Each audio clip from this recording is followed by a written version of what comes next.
tell us how was day one for Khamzat, because that's a great Uh, story. Hamza was just like a child, with a lot of energy and dreams.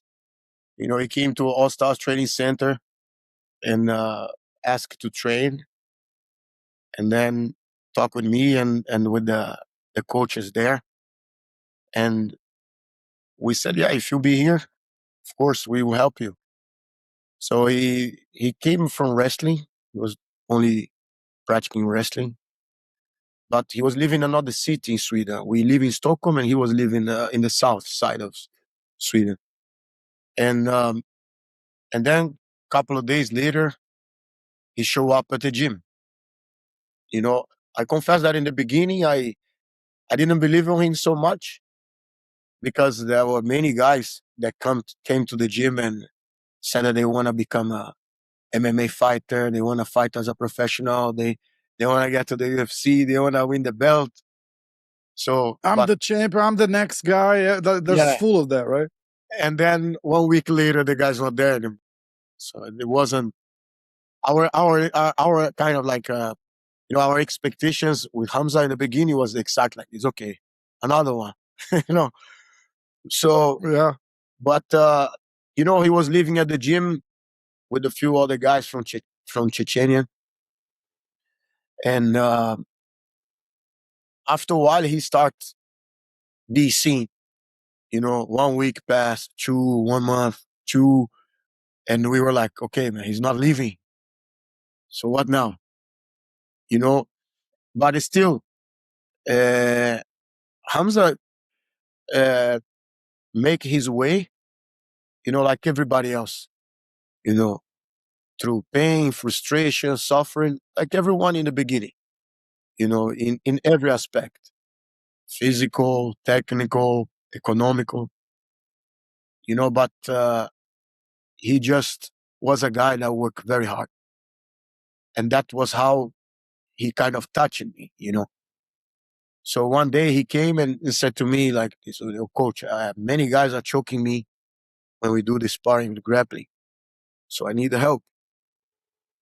And I confess that in the beginning, I didn't give him much attention, but since that day, it kind of like he showed to me that he really won.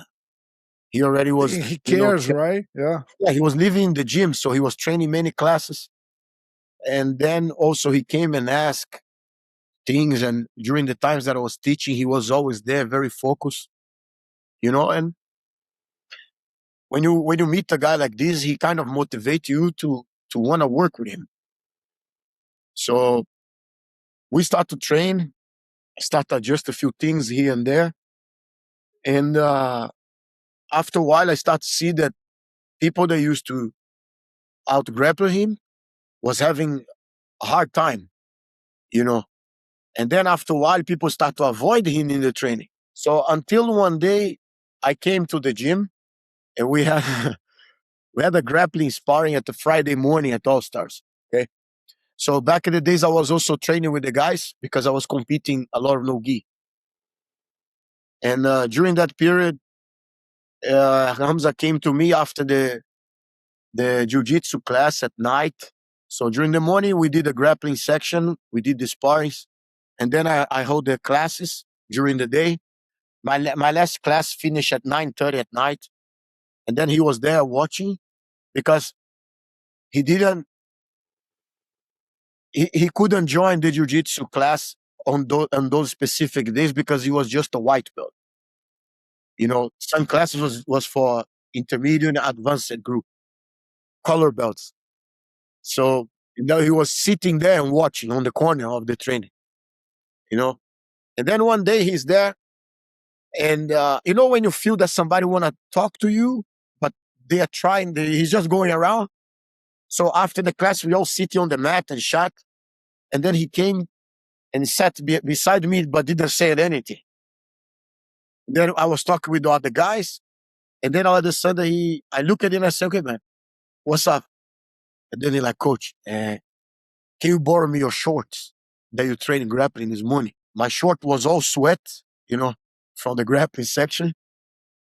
Now having the plastic bag that I would put in my training bag. Then I told him, my short is dirty. What's going on? What's happening? And then he said, no, tomorrow I'm gonna have an MMA fight. I'm gonna fight MMA tomorrow, amateur. They fix a fight for me. It's my first fight. And I was like, but you are training this morning? You train afternoon? And then he said, it's just one fight anyway. Like this. And then he said to me also one thing he said to me, like, okay, in the sparring sections, we do many rounds of sparring. Then I just need to do one, and he's amateur. It's the same as a sparring section here with protection and all that. But the guy that he was supposed to meet, that guy was this amateur MMA organization. I think it's IMF or something like this. Mhm. He was the world champion in that. So Oh, in wow. Sweden, nobody want to fight this guy. So then Hamza went there. They fixed the fight for him. So I gave him the shorts and I said to him, listen, Well, if you win, just a point. Like when he says they fixed the fight, it's just like they arranged that fight. They didn't fix the fight because in the United States, they say they fix the fight. The it's bogus, right? Remember? Yes. There's no fixing fights. bad. No, there's no They'll fixing just put fight. that fight together. Yeah. Oh, no, yeah, they make it happen, So, and then I gave him the shorts and I said to him, okay, if you win, you keep. If you lose, you give me back. Then he said to me this first day, coach, I will never lose. That's those crazy. old school grappling shorts from hookah that PJ Penn used to have to fight, the white shorts with the black belt here. Belt on it? Yes, that short. So I had that one, and then I gave that to Khamzat, and then he took one patch with my logo and he sewed it on the shorts. But right when I gave him the short, he went into the guy's changing room, went to the sink, the soap they wash hands. He put on the shorts, he washed it off, dry, went to behind of the. We have like a small corridor where it goes up to the small room where he used to live, and he hang it there to dry. The fight would be afternoon, so late at night the short was already dried, and then he sewed the patch around the leg of the shorts. The next day, I contacted him and the guys to say, oh, you need the help, I coming. Because back in the days in Sweden, I lived at like 1.5 hours from the gym. So I would go from my city there, and they say, no. I'm not gonna bother you now. Only when I get to UFC. Then that was how everything started.